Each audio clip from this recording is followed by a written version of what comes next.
Christian Hope by Withered Rose. This Holy Week I set aside Telegram, the American Sun, and all other sources of political discourse and news. Going to liturgy, the bridegroom's service, holy unction, and a coming preparation for Pascha. I am writing this on Thursday, so you will see this post a few days after these words were penned. I have been struck with the marked difference between Christian hope and political despair. How often do we hear the declinist narrative? Things have been bad, are bad, and will only get worse.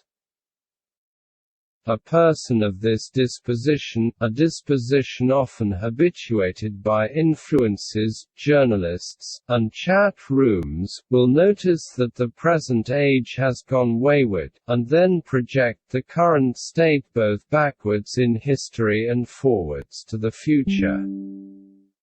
Notice how both the political right and the political left in America, being dismayed with the present age, conclude that America has been corrupt since her birth. Liberalism or white supremacy, depending on who you ask, was in the English womb that bore America. Making the observed phenomenon systemic, it is then acknowledged that any solution would have to be systemic also. From this point despair sets in, for systemic change seems unlikely if not impossible. I am not going to comment on whether or not the current problems America faces have always been with us, will always be with us, or even what these problems are. For the argument, let us grant that America has been infected with liberalism, white supremacy since her beginning, and let us also grant that it is unlikely that change for the better will come. Yet, having granted these things, the Christian still hopes. Why? This hope can appear to some as mere wish fulfillment, and, perhaps more damningly, is not optimism a form of cowardice, as some are wont to say. If hope is a virtue, as St. Paul tells us, 1 Corinthians 13:13, then it cannot, by definition, be wish fulfillment or a form of cowardice. However, the hope that is a virtue is different from me hoping that you will share this article around. The latter is not really hope, but the thought wouldn't it be nice if, or even, I really want.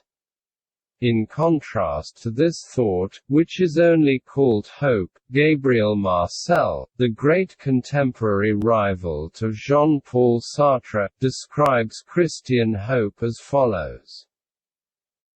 Hope consists in asserting that there is at the heart of being, beyond all data, beyond all inventories and all calculations, a mysterious principle which is in connivance with me, which cannot but will that which I will, if what I will deserves to be willed and is, in fact, willed by the whole of my being.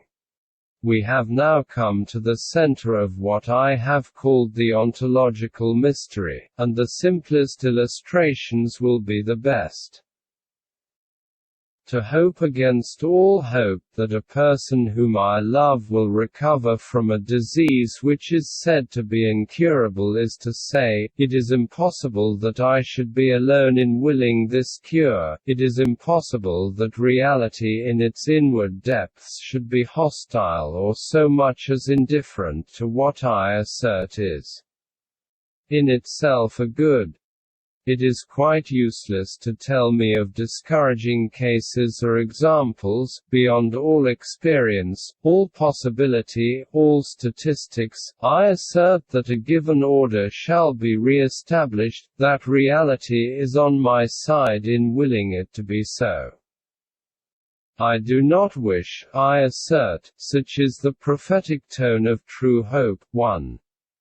Hope, Christian hope, is not wishing. If I possess true hope, I am making an existential claim. On the one hand I am asserting something as undeniably good, and on the other I cannot but help to believe that reality wills what I will. Put differently, we might say that Christian hope is to will the will of God. To hope that world is healed from her ills is, to repeat, assert that the healing of world is an undeniable good and to truly believe that reality wills this as well. Reality here includes God, but I also imagine it includes all of creation, even the trees and birds, as hinted at by Paul in Romans chapter 8 verses 18 to 25. For I consider that the sufferings of this present time are not worthy to be compared with the glory which shall be revealed in us. 19 For the earnest expectation of the creation eagerly waits for the revealing of the sons of God. 20 For the creation was subjected to futility, not willingly, but because of him who subjected it in hope. 21 Because the creation itself also will be delivered from the bondage of corruption into the glorious liberty of the children of God. 22 For we know that the whole creation groans and labors with birth pangs together until now. 23 Not only that, but we also who have the first fruits of the Spirit, even we ourselves groan within ourselves, eagerly waiting for the adoption, the redemption of our body. 24 For we were saved in this hope, but hope that is seen is not hope, for why does one still hope for what he sees? 25 But if we hope for what we do not see, we eagerly wait for it with perseverance. 2. Trusting reality would be hard, if not impossible, if it was simply the collection of all facts. If reality was impersonal, then trusting it to will as I will makes as much as sense as me trusting my cup of coffee to will as I will. The Christian insight makes this trust rational, as it proclaims reality as a person.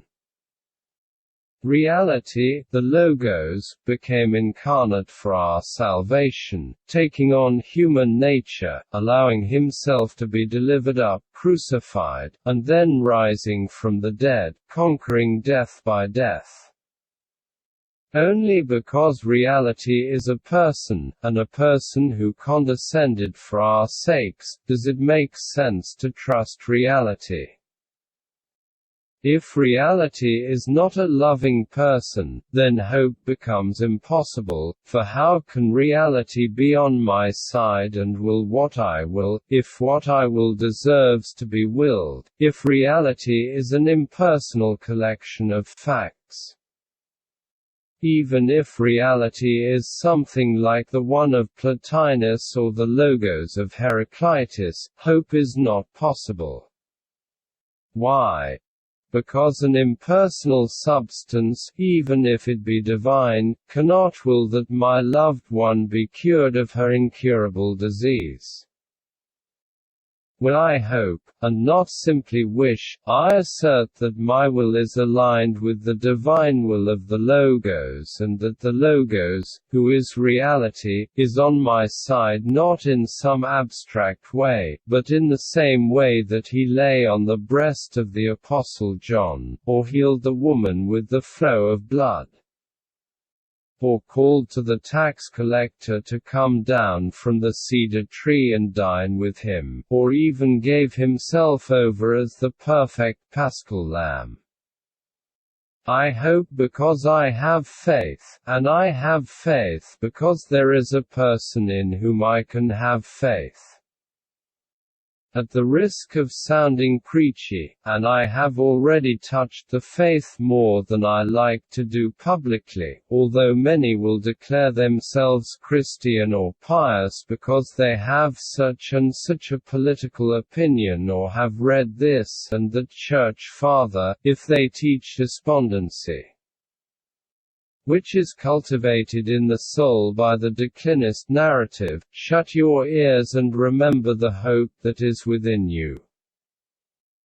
To do so is not to ignore the problems of the world and pretend everything is okay, it is to look on the problems of the world, to suffer these problems, and still, despite what might even be intense suffering, affirm that reality cannot but will what you will.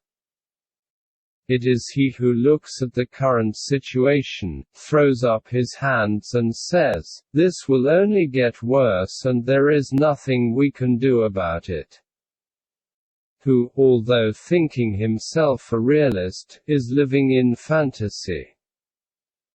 This man denies the basic fact of reality, that he loves us and will come again in glory to judge the living and the dead, whose kingdom shall have no end. We can trust these words, for he has showed himself to be master of the universe in his glorious resurrection, which we celebrate today. Christ is risen. Christos Anesti. 1. Marcel Gabriel. Translated by Manya Harari. The Philosophy of Existence. Cluny Media. Providence, Rhode Island. 2018. 26. 2. From the New King James Version.